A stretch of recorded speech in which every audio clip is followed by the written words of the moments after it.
یا رسول اللہ صلی اللہ تعالی علیہ وآلہ وسلم مجھے بدکاری کی اجازت دیجیے، میں زنا کرنا چاہتا ہوں، میں زنا کرنا چاہتا ہوں۔ اس کی یہ بے باکی اور جرت پر تمام صحابہ حیران رہ گئے۔ چنانچہ وہ نوجوان کو بارگاہ رسالت کے آداب کا لحاظ نہ رکھنے کی وجہ سے ڈانٹنے لگے، تو محبوب رب اکبر صلی اللہ تعالی علیہ وآلہ وسلم نے انہیں اس نوجوان کو کچھ کہنے سے منع فرمایا اور ارشاد فرمایا اسے میرے قریب آنے دو۔ جب وہ نوجوان معاملے کی حساس ہونے کی پرواہ کیے بغیر آگے بڑھا تو آپ صلی اللہ تعالی علیہ وآلہ وسلم نے اس نوجوان کو اپنے پاس بٹھا کر بڑی محبت اور بڑی شفقت سے کچھ یوں نیکی کی دعوت ارشاد فرمائی، اے نوجوان یہ بتاؤ اگر کوئی شخص تیری ماں کے ساتھ ایسا کرے تو کیا تجھے اچھا لگے گا؟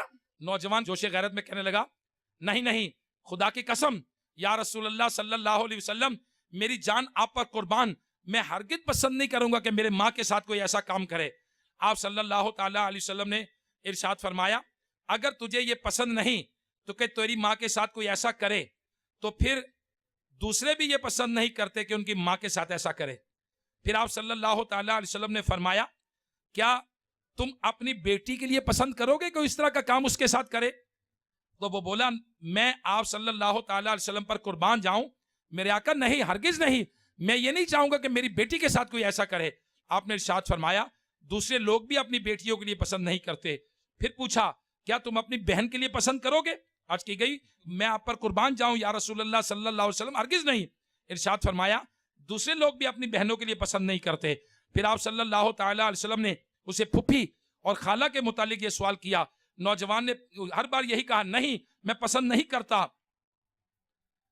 پھر نبی پاک صلی اللہ تعالی علیہ وآلہ وسلم نے اسے ایک ہی بات سمجھائی کہ جب تو یہ پسند نہیں کرتا کہ کوئی ان کے ساتھ ایسی نازیبا حرکت کرے تو یاد رکھو کہ جس عورت کے ساتھ تم یہ حرکت کرو گے وہ بھی تو کسی کی ماں ہے، وہ بھی تو کسی کی بہن، بیٹی، پھپھی یا خالہ ہوگی۔ اللہ پاک کے پیارے حبیب صلی اللہ تعالی علیہ وسلم نے جب سمجھایا تو اس کے نتیجے میں نوجوان کی سمجھ میں بات آ گئی، مگر سرکار مدینہ صلی اللہ تعالی علیہ وآلہ وسلم نے اس پر مزید کرم فرماتے ہوئے اس کے سینے پر اپنا دست اقدس رکھ کر بارگاہ خداوندی میں عرض کیا اے رب کریم اس کا گناہ بخش دے، اس کے دل کو پاک کر دے، اس کی شرمگاہ کی حفاظت فرما۔ چنانچہ اس دعا کی برکت سے وہ نوجوان تمام عمر اس برے کام سے باز رہا۔ جب ہم پسند نہیں کرتے کہ ہماری بہن کی طرف کوئی بری نظر کے ساتھ دیکھے تو پھر ہم جس کی طرف دیکھیں، اللہ نہ کرے خدا نہ خاصہ جس کو دیکھنے کا ارادہ کریں وہ بھی تو کسی کی والدہ ہوگی، وہ بھی تو کسی کی پھوپھی ہوگی، وہ بھی تو کسی خالہ ہو سکتی ہے، کسی کی بیٹی ہو سکتی ہے، کسی کی بہن ہو سکتی ہے۔ لہٰذا ہمیں ہر صورت اپنی آنکھوں کی حفاظت کرنی ہے۔ آج کوئی لوگ ویلنٹائن ڈے کے نام پر، کوئی لوگ تفریح کے نام پر، کوئی لوگ بازاروں پارکوں میں گھومنے کے نام پر، کوئی لوگ تفریح گاہوں کے نام پر، کوئی لوگ فلموں ڈراموں کے نام پر، کوئی لوگ انٹرٹینمنٹ کے نام پر آج لوگ بدنگاہی کرتے ہیں۔ دیکھیے شریعت کا اصول ہے، اللہ رسول کا حکم ہے، آج دنیا کے قوانین ہیں۔ مثال کے طور پر ہمارے ملک میں قانون ہے کہ جب کوئی بندہ گاڑی چلائے گا اسے سیٹ بیلٹ باندھنا ہے۔ اچھا ہمارے ملک میں قانون ہے کہ جب کوئی موٹر سائیکل چلائے گا اسے ہیلمٹ پہننا ہے۔ تو یہ ملکی قوانین ہے، اس ملک میں رہتے ہیں۔ تو جس ملک میں رہتے ہیں اگر وہ ملک کوئی قانون بناتا ہے we have to obey، ہمیں اس کو obey کرنا ہے، ہمیں اس قانون کی پیروی کرنی ہے، ہمیں اس قانون پر عمل کرنا ہے۔ تو زمین کس کی ہے؟ اللہ کی۔ زمین کس نے بنائی؟ اللہ نے۔ زمین و آسمان کا مالک کون ہے؟ اللہ۔ ہمیں کس نے پیدا کیا؟ اللہ نے۔ تو اللہ تبارک و تعالیٰ نے ہیومن رائٹس رکھے، حقوق العباد رکھے کہ کوئی کسی کی نہ ماں کو دیکھے بری نظر سے، نہ بہن کو دیکھے، نہ بیٹی کو دیکھے، کوئی غیر محرم نظر کے ساتھ نہ دیکھے، وہ محفوظ طریقے سے گزر جائے، کوئی بری نظر سے اسے نہ دیکھے۔ یہ اس کا حق ہے۔ کوئی مسلمان کسی مسلمان کی پیٹھ پیچھے برائی نہ کرے، اسے برا نہ کہے، یہ اس مسلمان کا حق ہے۔ کوئی مسلمان کی غیبت نہ کرے، یہ اس کا حق ہے۔ کوئی مسلمان اس کے دل آزاری نہ کرے، یہ اس کا حق ہے۔ کوئی مسلمان اس کے پیچھے اس کے لیگ پولنگ نہ کرے، یہ اس کا حق ہے۔ یہ ہیومن رائٹس، یہ حقوق العباد، یہ اللہ تبارک و تعالیٰ نے دیے ہیں، اور اللہ تبارک و تعالیٰ نے اصول قانون ہمارے لیے بنائے ہیں۔ صلو علی الحبیب صلی اللہ تعالی علی محمد۔ میں مبلغ بنوں سنتوں کا، خوب چرچا کروں سنتوں کا، ہو کرم بہر خاک